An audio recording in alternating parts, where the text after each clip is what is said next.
Hi everyone, coordination compounds पढ़ रहे थे हम लोग और इसमें एनसीईआरटी के प्रॉब्लम्स देख रहे थे। एग्जाम्पलर और इन टेक्स्ट क्वेश्चंस हमने कर लिया था। आज के इस लेक्चर में जो है एक्सरसाइज क्वेश्चंस एनसीईआरटी का।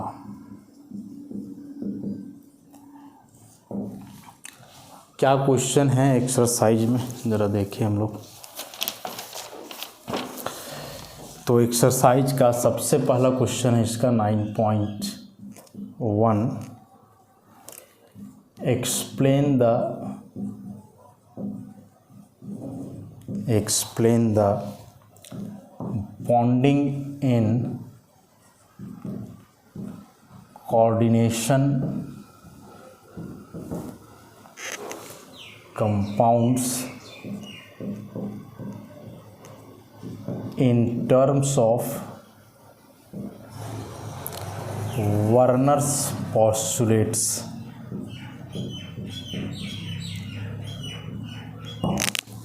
मतलब वर्नर्स कोऑर्डिनेशन थ्योरी को बेसिकली एक्सप्लेन करना है। अब पीछे जब चैप्टर हम लोग पढ़ रहे थे तो वहाँ वर्नर्स कोऑर्डिनेशन थ्योरी को तो देखे ही थे और उसमें ये भी देखे थे कि वर्नर्स कोऑर्डिनेशन थ्योरी कोई छोटा सा थ्योरी नहीं है और इसके जो बेसिक से पॉस्टुलेट्स थे वे क्या थे कि किसी भी कोऑर्डिनेशन कंपाउंड में जो मेटल एटम होता है उस मेटल एटम के दो प्रकार का वैलेंसी होता है। एक होता है प्राइमरी वैलेंसी, एक होता है सेकेंडरी वैलेंसी। प्राइमरी वैलेंसी जो है वह आयोनाइजेबल होता है। प्राइमरी वैलेंसी नॉन डायरेक्शनल होता है। प्राइमरी वैलेंसी का अटैचमेंट जो है वह डॉटेड या ब्रोकन लाइन से शो किया जाता है और यह जो है बेसिकली नेगेटिव आयन के द्वारा ही सेटिस्फाई होता है। जबकि सेकेंडरी वैलेंसी था कि यह नॉन आयोनाइजेबल था। उसके बाद डायरेक्शनल नेचर का था। इसको हम लोग सॉलिड लाइन से रिप्रेजेंट करते थे और यह जो है न्यूट्रल मॉलिक्यूल, नेगेटिव आयन या समटाइम्स पॉजिटिव आयन के द्वारा भी सेटिस्फाई किया जाता था। तो ये हम लोग पॉस्टुलेट में देखे थे वर्नर्स कोऑर्डिनेशन थ्योरी में। इस आधार पे हम लोग किसी भी कॉम्प्लेक्स का जो है बॉन्डिंग को एक्सप्लेन कर रहे थे प्रेसिपिटेशन और कंडक्टिविटी मेजरमेंट के आधार पे, जो काफ़ी डिटेल में वहाँ हम लोग ऑलरेडी देख चुके थे। अभी बस एक एग्जांपल लेकर के चले। तो जैसे मान लो एक एग्जांपल लेकर के चलें, COCl3 और 4NH3 यह एक कॉम्प्लेक्स है। इस कॉम्प्लेक्स में किस प्रकार का बॉन्डिंग होगा अकॉर्डिंग टू वर्नर्स पोस्टुलेट, यह एक्सप्लेन करेंगे हम लोग। तो उसमें से जो प्रिसिपिटेशन मेथड था उसमें क्या किया जा रहा था कि जो कॉम्प्लेक्स था कोबाल्ट का उसका reaction excess of silver nitrate solution के साथ हो रहा था, सिल्वर नाइट्रेट सॉल्यूशन। तो जब इस कॉम्प्लेक्स के एक मोल को, इस कॉम्प्लेक्स का कितना मोल, एक मोल को रिएक्ट करवाया गया सिल्वर नाइट्रेट का एक्सेस के साथ, मतलब बहुत ज़्यादा, एक से ज़्यादा मोल, तो इस केस में जो है यहाँ एक मोल AgCl का प्रेसिपिटेट बन रहा था। एक मोल AgCl का क्या बन रहा था, यहाँ प्रेसिपिटेट बन रहा था। अब एक मोल AgCl का प्रेसिपिटेट बन रहा है और इस पोस्टुलेट से लेकर के देखोगे तो AgCl का प्रेसिपिटेट करने का मतलब Ag प्लस और Cl माइनस का कम्बिनेशन। Ag प्लस कहाँ से आया, तो इस सॉल्यूशन से। तो Cl माइनस कहाँ से आया होगा, इस कॉम्प्लेक्स से। इस कॉम्प्लेक्स में तो 3 है ना Cl, यहाँ एक ही आया है। इसका साफ मतलब हुआ कि 3 क्लोरीन में से एक क्लोरीन जो है वह क्या है, आयोनाइजेबल, और एक क्लोरीन आयोनाइजेबल है तो वह कौन सा वैलेंसी सेटिस्फाई करेगा, प्राइमरी वैलेंसी। और बाकी के 2 क्लोरीन जो आयन में नहीं टूट रहे हैं और 4 अमोनिया, ये सेकेंडरी वैलेंसी सेटिस्फाई करेंगे। अब जो बाकी के 2 क्लोरीन बच रहे हैं वे केवल सेकेंडरी वैलेंसी नहीं सेटिस्फाई करेंगे, दोनों सेटिस्फाई करेंगे। जबकि 4 NH3 का मॉलिक्यूल केवल और केवल सेकेंडरी वैलेंसी सेटिस्फाई करेगा।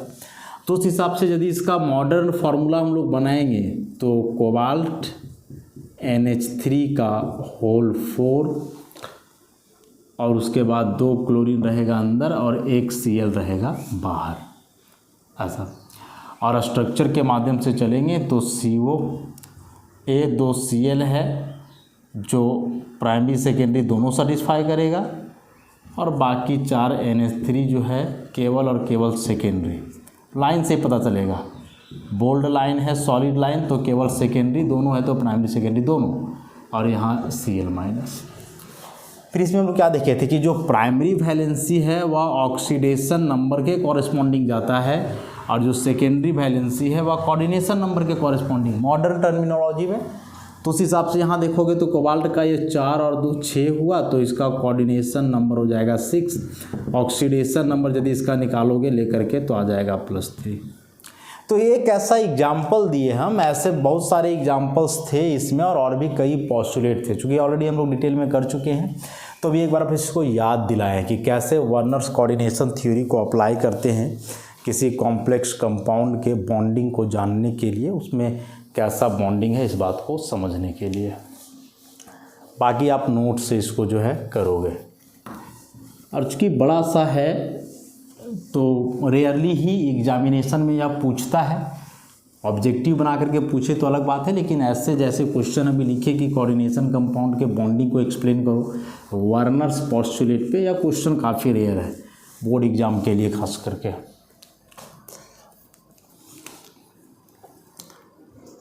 तो 9.2 देखें अगला क्वेश्चन। अगला क्वेश्चन इसमें बड़ा ही इंटरेस्टिंग क्वेश्चन है। इंटरेस्टिंग क्वेश्चन क्या है कि जब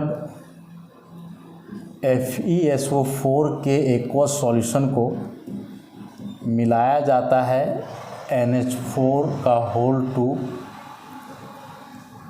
SO4 का एक्वस सॉल्यूशन के साथ 1:1 रेशियो में, तो यह Fe2+ का टेस्ट देता है।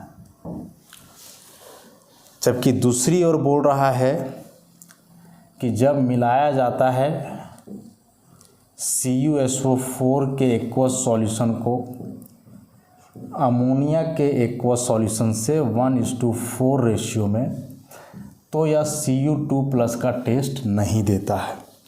तो क्यों ऐसा होता है इसको एक्सप्लेन करना है।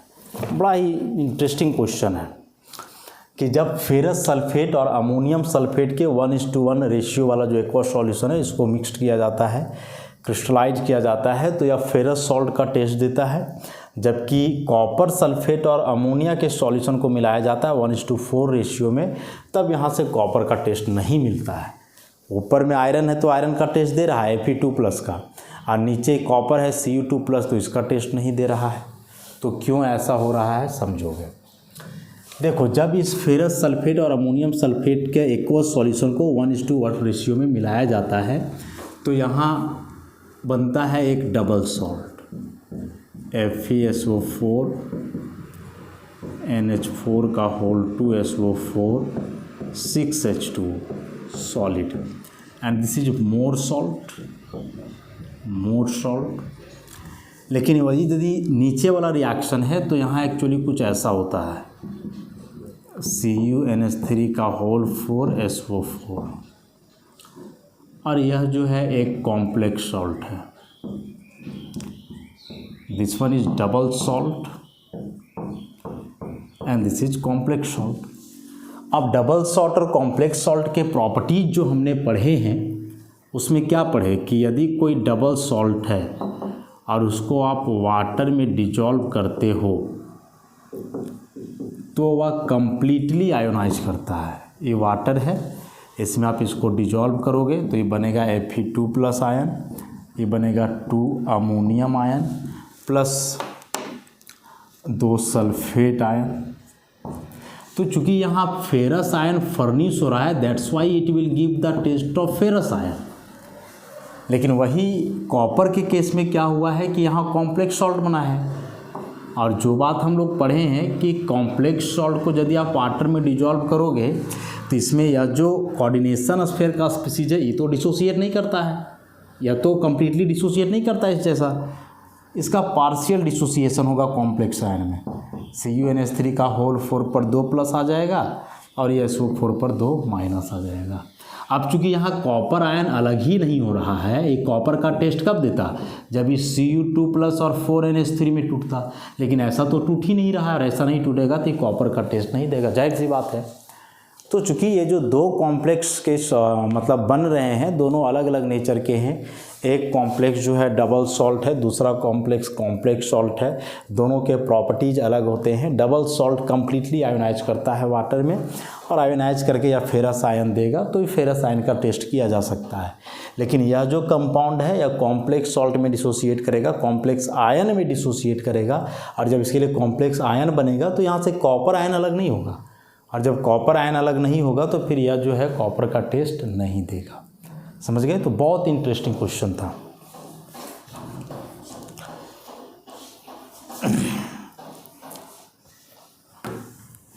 ऐसे सेम इसी से रिलेटेड और भी कई क्वेश्चंस आ सकते हैं। जैसे एक पोटास एलम बनता था, कार्नालाइट बनता था, तो वहाँ से भी क्वेश्चन पूछा जा सकता है इसी तरीके से। तो इतना बस बेसिक सा आइडिया दिमाग में रख लेना कि यदि यह एक पर्टिकुलर आयन का टेस्ट दे रहा है, इसका मतलब कि वह कंपाउंड उस पर्टिकुलर आयन में टूट रहा होगा सॉल्यूशन में, और टूट रहा होगा इसका मतलब उसका आयोनाइजेशन आसानी से हो रहा होगा, मीन्स वह डबल सॉल्ट बनाता होगा। नहीं टूट रहा है तो समझ जाना कि कॉम्प्लेक्स कंपाउंड बना रहा होगा। उसके बाद 9.3 में जो है कुछ टर्म्स को डिफाइन करना है, जैसे कोऑर्डिनेशन एंटिटी, उसके बाद ligand, coordination number,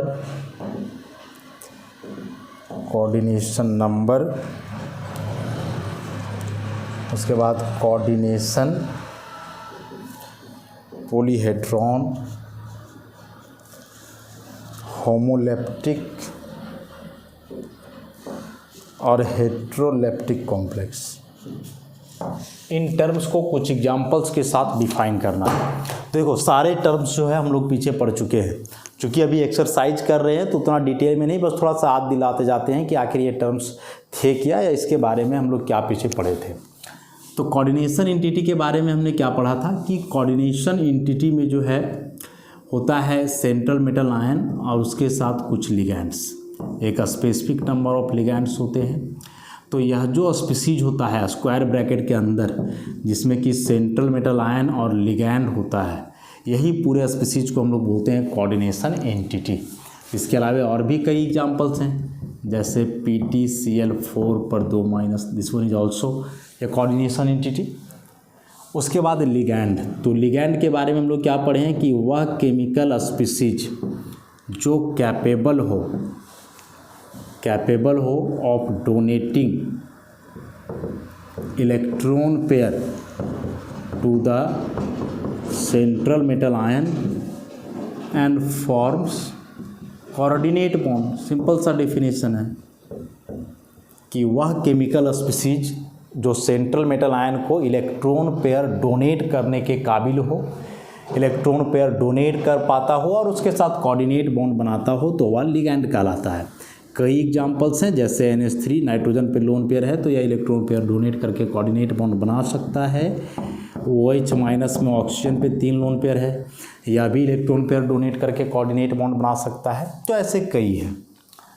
coordination number के बारे में हमने क्या पढ़ा था, number of donor atoms of ligands attached to central metal ion, कि लिगैंड के कुल कितने donor atom central metal ion से जुड़े होंगे, वही कहलाएगा उसके लिए कोऑर्डिनेशन नंबर। यदि लिगैंड के 2 एटम जुड़े हुए हैं तो कोऑर्डिनेशन नंबर 2, 4 जुड़े हुए हैं तो 4, 6 जुड़े हुए हैं तो 6। जैसे मान लो एक कॉम्प्लेक्स हम लिखें NiCN का होल 4 पे 2 माइनस। अब यहाँ निकेल जो है इसके साथ Cn जुड़ा हुआ है, Cn में पता है हम लोग को कि कार्बन डोनर एटम है, टोटल 4 Cn है, इसका मतलब हुआ कि निकेल के साथ यहाँ 4 Cn है। ऐसा 4 Cn है मतलब 4 डोनर एटम हो गया, तो निकेल का कोऑर्डिनेशन नंबर यहाँ हो जाएगा कितना, 4। वही एक कॉम्प्लेक्स है CrC2O4 का होल 3 पर 3 माइनस। अब यहाँ लिगैंड तो 3 है, लेकिन हम लोग को लिगैंड से मतलब नहीं है, नंबर ऑफ डोनर एटम से मतलब है। तो इसका स्ट्रक्चर बनाओगे क्रोमियम, चूँकि यह ऑक्जेलेट आयन है जो कि एक बाइडेंटेट लिगैंड है, ऐसा ऑक्जेलेट ऑक्जेलेट ऑक्जेलेट। तो लिगैंड 3 ही हुआ, लेकिन डोनर एटम 1 2 3 4 5 6, तो इसका कोऑर्डिनेशन नंबर कितना हो जाएगा? 6 हो जाएगा। उसी प्रकार से है कोऑर्डिनेशन पॉलीहेड्रॉन। पॉली कहने का मतलब होता है मोर देन वन, हेड्रॉन मतलब कि हेडर मतलब फेस। तो एक कोऑर्डिनेशन कंपाउंड में या जो सेंट्रल मेटल आयन और लिगैंड है, इसका जब स्पेस में अरेंजमेंट होता है तो अरेंजमेंट के दरमियान एक वैसा शेप या ज्योमेट्री बनता है जिसमें कई फेसेस होते हैं, और वही इसका structural arrangement with many faces कहलाता है पॉलीहेड्रॉन।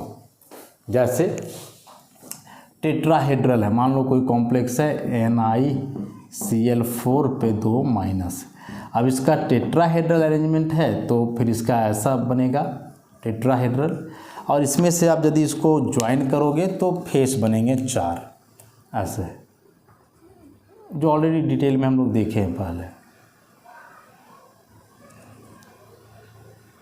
ऐसा ये 4 ट्रायंगुलर फेसेस हैं, देखो एक फेस हुआ, 2 फेस हुआ, 3 फेस हुआ, और एक ही बड़ा वाला ट्रायंगल है, ये 4 फेस हो गया। अच्छा, इसलिए इसको हम लोग क्या बोलते हैं? टेट्राहेड्रॉन।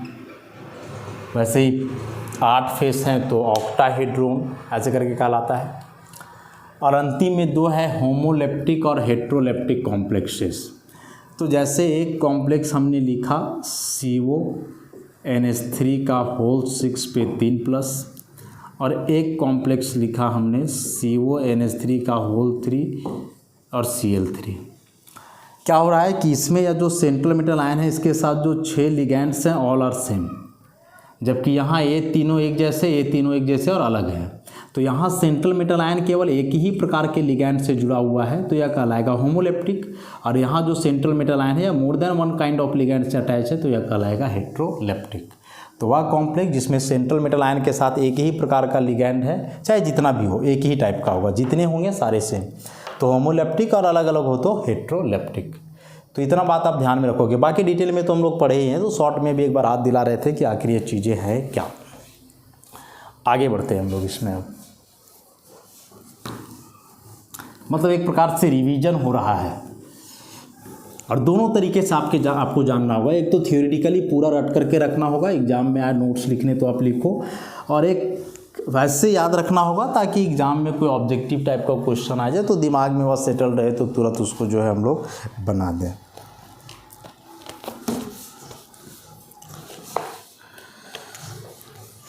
नेक्स्ट 9.4 में है यूनिडेंटेड लिगैंड्स को एक्सप्लेन करना है विथ एग्जाम्पल। बाइडेंटेड लिगैंड को भी एक्सप्लेन करना है विथ एग्जाम्पल, और फिर एम्बिडेंटेड लिगैंड को भी एक्सप्लेन करना है। एम्बिडेंटेड लिगैंड को भी एक्सप्लेन करना है विथ एग्जाम्पल। क्योंकि ये सारे टर्म्स भी हम लोग पढ़ चुके हैं तो यहाँ भी बस शॉर्ट में रिवीजन ही होने वाला है। लिगैंड्स तो अभी हम लोग पढ़े ना कि वे केमिकल स्पीसीज हैं जो इलेक्ट्रॉन पेयर देने के लायक होते हैं सेंट्रल मेटल आयन को, और उसके साथ जो है बॉन्ड बनाते हैं। अब यहाँ यूनिडेंटेड लिगैंड की बात करें तो हैविंग, या डायरेक्ट ऐसे लिखो ना, which form only one coordinate bond with CMI, कि वह लिगैंड जो सेंट्रल मेटल आयन के साथ केवल एक कोऑर्डिनेट बॉन्ड बनाता हो तो वह क्या कहलाता है? Unidentate ligands. जैसे बहुत सारे एग्जाम्पल हैं, H- OH-, चूँकि एक ही एटम पे इलेक्ट्रॉन पेयर है तो वही बनाएगा। CO कार्बन डोनर एटम होता है, NO नाइट्रोजन डोनर एटम है, Cl- कार्बन डोनर एटम है, H2O ऑक्सीजन है, तो ये सारे मोनोडेंटेड या यूनिडेंटेड लिगैंड कहलाएंगे, क्योंकि ये एक बार में एक ही कोऑर्डिनेट बॉन्ड बना सकते हैं, किसके साथ, सेंट्रल मेटल आयन के साथ। बाइडेंटेड में फिर वैसे हो जाएगा, जो 2 कोऑर्डिनेट बॉन्ड बना सके, कम से कम 2 कोऑर्डिनेट बॉन्ड बनाता हो, 2 ही बनाएगा, कम से कम क्या 2 ही बनाएगा। जैसे इथेन 1,2 डायमीन या इथिलीन डायमीन, 2 नाइट्रोजन है, both are donor atom. Oxalate है, ये काफ़ी डिटेल में एक्सप्लेन कर चुके हैं कि लोन पेयर एक से ज़्यादा एटम पे है तो कौन सा एटम इलेक्ट्रॉन पेयर डोनेट करेगा, कौन नहीं करेगा। काफ़ी डीपली इसको एक्सप्लेन किया जा चुका है कि जैसे यहाँ लोन पेयर इस पे भी है, इस पे भी है, तो यही डोनेट क्यों करेगा, नेगेटिव चार्ज वाला ही क्यों करेगा, ये क्यों नहीं करेगा। ऑलरेडी इसको हम लोग देख चुके हैं, तभी उतना डिटेल में नहीं जाएंगे हम लोग। एम्बीडेंटेड लिगैंड क्या है, तो monodentate ligands having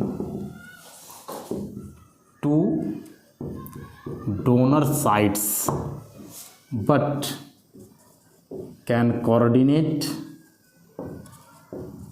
to the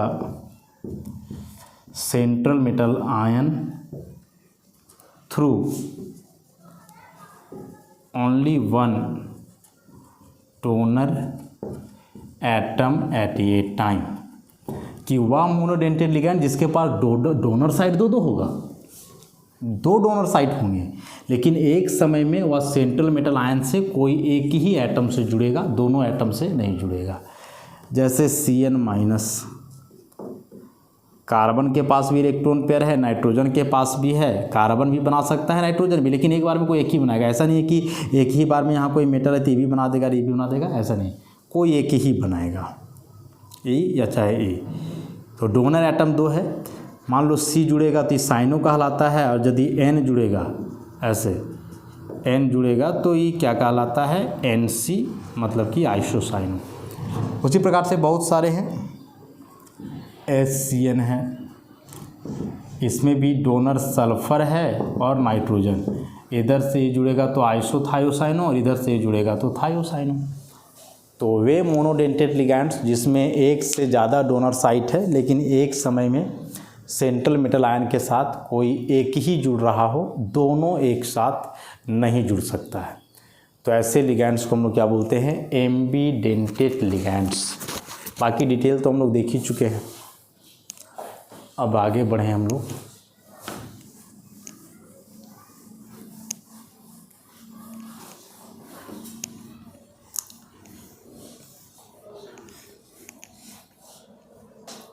तो 9.4 के बाद इसमें अब आता है 9.5। 9.5 में क्या है, ऑक्सीडेशन नंबर निकालना है मेटल्स का कुछ दिए हुए कोऑर्डिनेशन एंटिटीज में, ऑक्सीडेशन नंबर फाइंड आउट करना है।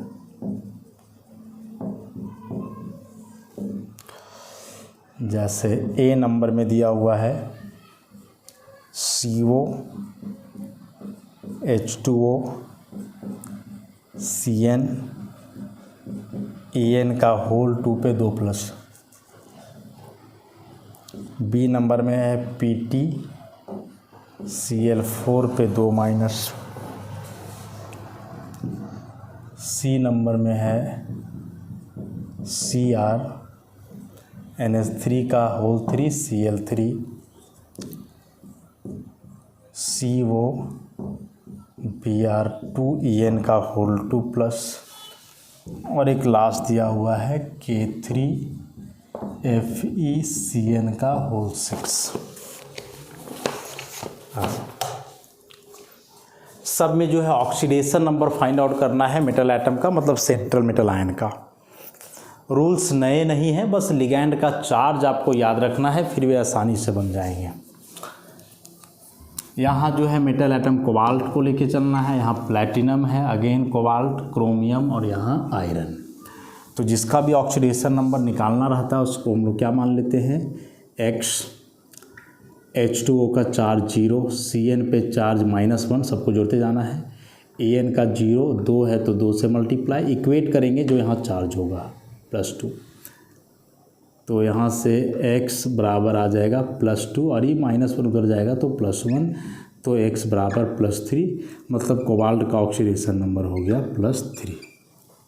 ऐसा वैसे यहाँ देख लें हम लोग Pt का फाइंड आउट करना है तो इसका x मान लो, Cl पे -1 × 4 और यहाँ 2 चार्ज है तो इसको -2 से इक्वेट कर दो, तो x -4 बराबर -2, तो x बराबर -2 + 4 मतलब क्या आ जाएगा +2 आ गया, मतलब यहाँ Pt पे 2 plus is the central metal ion.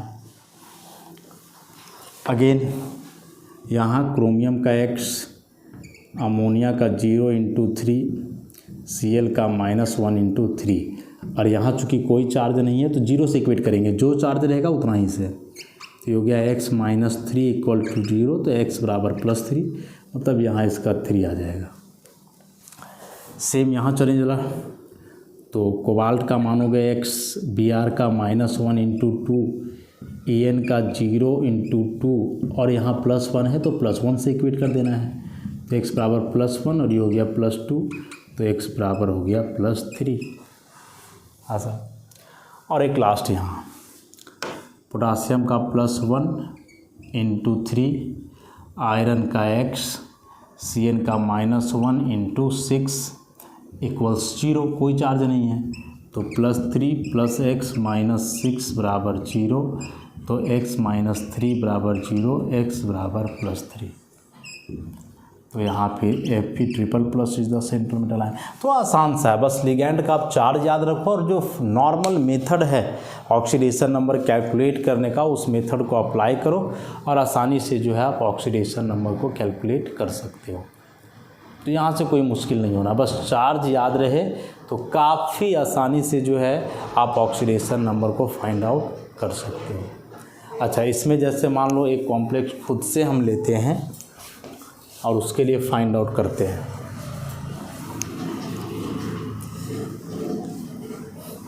हालांकि डिटेल तो हम लोग देख ही चुके हैं, लेकिन एक कॉम्प्लेक्स खुद से लेकर के हम लोग इसके लिए बनाते हैं। CONH3 का होल 6 पर 2 SO4 का होल 3, ऐसा कोई कॉम्प्लेक्स है, इसमें ऑक्सीडेशन नंबर हम लोग को फाइंड आउट करना है। ऑब्वियसली इसका कोबाल्ट का, तो ये मान लो x। अब देखो ये पूरा जो स्क्वायर ब्रैकेट है इसका होल 2 है, इसका मतलब हुआ 2 कोबाल्ट है और 6 दूना 12 अमोनिया है। तो अब डायरेक्ट यहाँ 2x लेकर के चलो, +0 और 6 दूना 12 प्लस SO4 का -2 और 3 है बराबर 0। तो कुछ अलग नहीं है, बस वही चीज़ है, यहाँ 2 पर ध्यान रखना और 3 पे उसको मल्टीप्लाई करके चलना। तो 2x + 0 -6 बराबर 0, तो 2x = +6, तो x बराबर +6/2, तो x बराबर आ जाएगा +3, मतलब कोबाल्ट पे 3+। ऐसा तो ऐसे भी कॉम्प्लेक्स आ सकते हैं, जिसमें हो सकता है कि सेंट्रल मेटल आयन एक ही नहीं, एक से ज़्यादा हो, तो इसमें फिर आपको ले करके चलना होगा।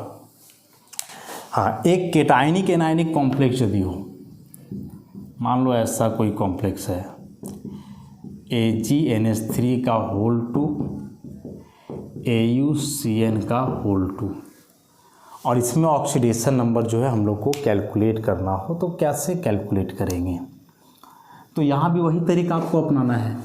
सिल्वर का मान लो x, ये हो गया 0 × 2, इसका मान लो x, ये दोनों का निकालना है ना, इसका -1 × 2 ओवरऑल, ना यहाँ कुछ है ना यहाँ 0, तो हो गया x + 0 + x - 2 बराबर 0, तो 2x - 2 = 0, 2x = +2, तो x = +2/2 मीन्स +1।